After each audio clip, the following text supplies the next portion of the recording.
from Clownfish TV. Here we go. Go follow. Hey guys, welcome back to Clownfish TV. This is Neon Geeky Sparkles sitting this video out. We're going to talk about what could be the video game crash of 2025. It's not looking too good. Console sales I know are it's the really going to worst get they've into been video in game 3 thing. decades. 3 decades. This is crazy, right? I mean, it doesn't help they keep raising the prices. It doesn't help that people are going back and playing older games because the new games suck and they cost too much and they ship unfinished and there's lots of drama around the people making the games. So we're going to take a look at this. I looked at it the other day and I was kind of flabbergasted. That's with the Switch 2. And actually one of the best-selling consoles is this next Playground, which I wasn't even paying attention to, but it's basically the Kinect. Remember the Xbox Kinect? Yeah, my kids loved it. We played it all the time. We probably played it every day. And for some reason, Xbox decided they didn't want to do that anymore. And now this next Playground has come in, and they've actually beaten Xbox this year. It's insane. So let's talk about this before we get into it any further. Please subscribe for more pop culture news, views, and rants, guys. Go out to more.clownfishtv.com. That's more.clownfishtv.com. Let's go with this. This has come from IGN. Video game physical software and hardware sales just had the worst November in the U.S. since 1995. Red flags. Oh, you think. And then we had these activists protesting outside of the Game Awards because they were mad that they lost their jobs this year, these game developers. I'm like, if the market is the worst it's been in 3 decades, where do you think the money's coming from? I'm just saying. November 2025 was shockingly terrible for video game sales in the U.S. While we traditionally think of November as a huge sales month, with Christmas and everything, November 2025 was the worst November in video game hardware unit sales and the worst in physical software dollar sales in the U.S. since 1995. That's according to Circana's monthly report, which paints a dismal picture of last month's commercial performance. So the industry in the U.S. saw declines across the board in hardware, accessories, and console spending for an overall drop of 4% year over year at $5.9 billion in total spending. Hardware, here we go. More specifically, hardware spending was down 27% year over year, the lowest hardware spending total for November since 2005. Even worse, unit sales reached 1.6 million, which is the lowest November total since 1995's 1.4 million. Now, 1995, if my memory serves me correct, we were at the end of the 16-bit era, so I believe that the Super NES and the Genesis were probably still selling somewhat, but we also had, add-ons like the 32X. We had, I think, the PlayStation 1 and the Saturn were coming out about that time. So, but I mean, there are a lot more gamers now than there were back then, right? A lot more people game now. So, I mean, it could be front-loaded. It could be because, everybody that wanted a Switch 2 bought a Switch 2 at launch. It could be that the current generation's been around for like freaking 6 or 7 years now. I mean, the PS5 actually wound up being the best-selling console, which is shocking because it's been out for so long. And only now does it feel like the PS5 is coming into its own, which is so weird. It kind of reminds me of the PS2 in that regard, where when the PS5 first came out, I'm like, don't waste your time, don't waste your money. It's not, there's no reason to rush and buy one. We had one when it first came out. And I feel the same way about the Switch 2. Like, we did bite the bullet and buy one just because it was there and it sat there on the shelf for a while. My wife's like, do you want one? I'm like, well, maybe we should get one so we could review stuff.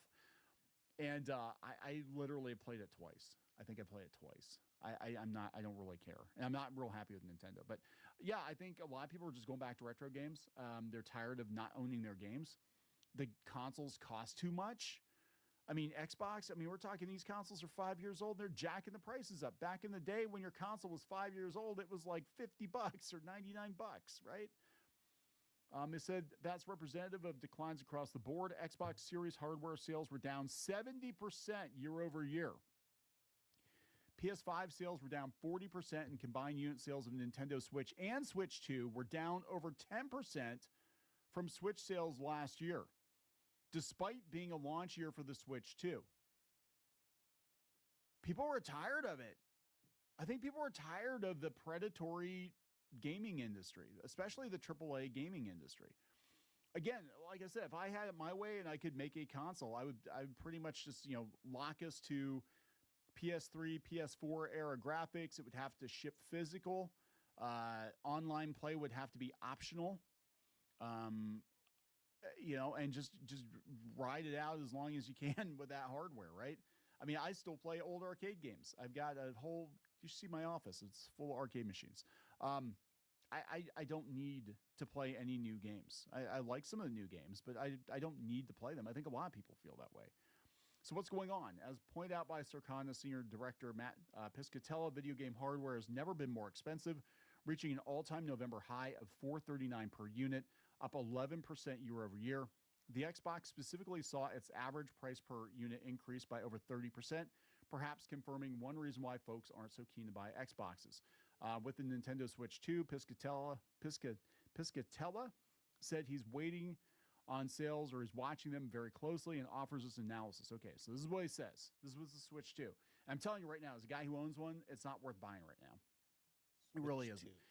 But he says within 6 months in the market, it remains the fastest selling video game hardware in U.S. history. So yeah, that's pretty good. However, part of what was driving that was its availability to be bought during launch window. It's been extremely rare to have such a successful new device not suffer supply constraints going into the first holiday sales period. Unit sales of Switch 2 were lower than those of Switch 1 during each console's first November, but the price points are also quite different. The average price paid for a new Switch in November 2017 was $309, which adjusted for inflation is $405 in November 2025 dollars. Okay. That's pretty shocking though. I mean, we're talking like a 25% increase in 7 years. That's insane. Compared to the $486 for the Switch 2 in November 2025. If you adjust for inflation in December of 2025, it's like $600. I mean, the way things are going, right? Perhaps it's a case of demand having been pulled forward earlier in the year because people could find them. Or perhaps the mass market is not as quickly adopting Switch 2 as it did Switch. There is no purpose. There is no point in buying a Switch 2 at this point in time. Coming from a guy who owns one, we have a handful of games. None of them are absolute must-buys or must-plays right now, and you have to pay to upgrade your old games, and the upgrades are not enough to warrant buying a whole new console, in my opinion, especially if you already have another, a PS5 or you have a gaming PC or something. I mean, if you really, really, really like Donkey Kong, okay, go buy a Switch 2. But I'm telling you, the good games will come, but it's going to be a year or two. I very seldom buy consoles at launch anymore. And the only reason we bought this one was so we could, review the games coming out for it. So anyway, perhaps consumers are looking elsewhere for holiday gifting as the prices continue to rise in video game hardware. Tough to say at the moment. Yeah, everything costs too much. There's one piece of hardware that's doing okay, and that's the Next Playground. Yeah, it was the third best-selling piece of video game hardware of November by unit sales, surpassing the Xbox Series, while the more expensive Xbox Series beat it in dollar sales. PS5 was first in both categories. The Switch 2 was second. PS5 beat the Switch 2. That's crazy. Piscatella calls the Next Playground a remarkable story, noting that while everyone else is having a bad time, it just had a superb November by comparison. The Kinect sold so many Xbox 360s. Like, I think these game companies have forgotten the core demographic historically for video games has been kids and families. And that's why we bought a 360. We bought it for the Kinect. And the kids, like I said, they played it every day. They played that and they played the Wii. So we actually felt pretty good about letting them play video games. We're like, here you go. You can exercise, And then we got them iPads, and they just parked it in front of the iPads, and they didn't move as much. I liked it better when they played the Kinect and the Wii. But there we go. That's, let's see here. Where were we? Oh, there we go. Okay. So, yeah, they tracked the unit sales for the Playground. They were 7% below its entire tracked lifetime sales at retail through October.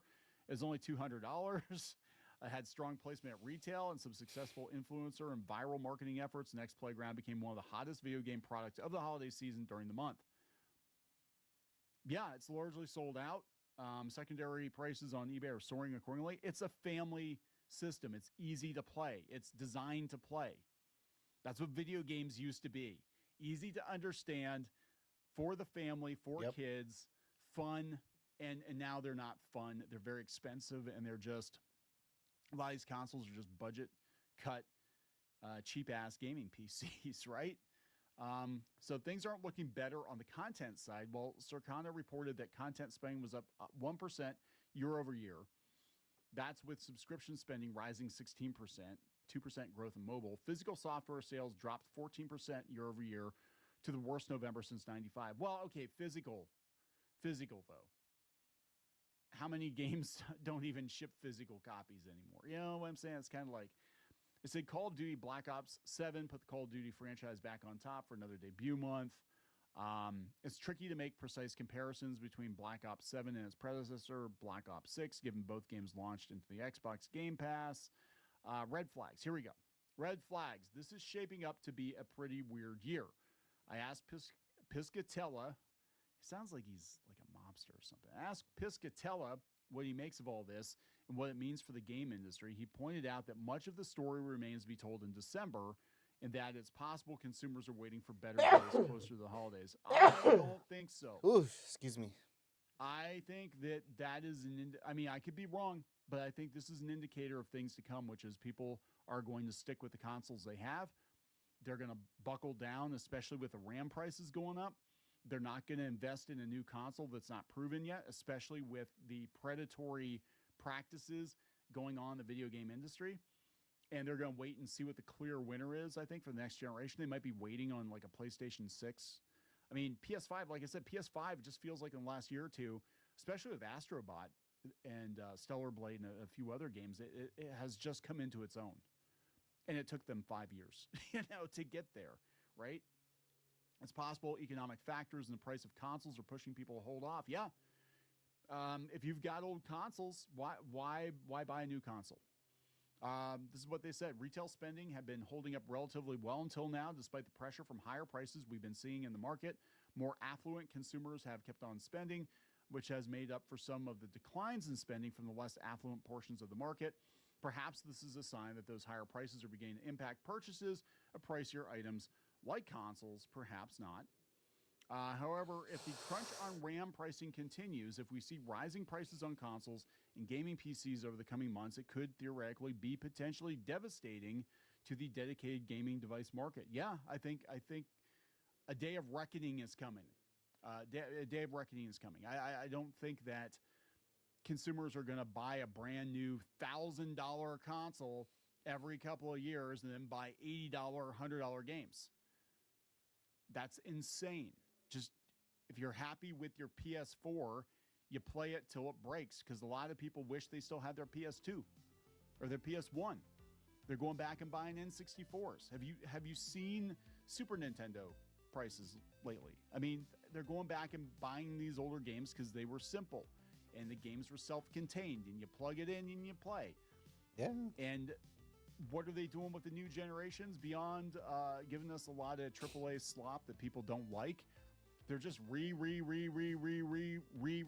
the same games. So just go back and buy the original console, right? And just play it forever. Yeah, so they said there were some huge red flags. So I think there might be a massive game industry crash coming. I think we have reached peak, at least AAA.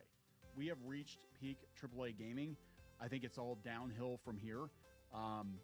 Nintendo and Microsoft, if they're going to stay in the game, they could learn a thing or two from the next playground. They used to do this, and they don't do this anymore, but they probably should.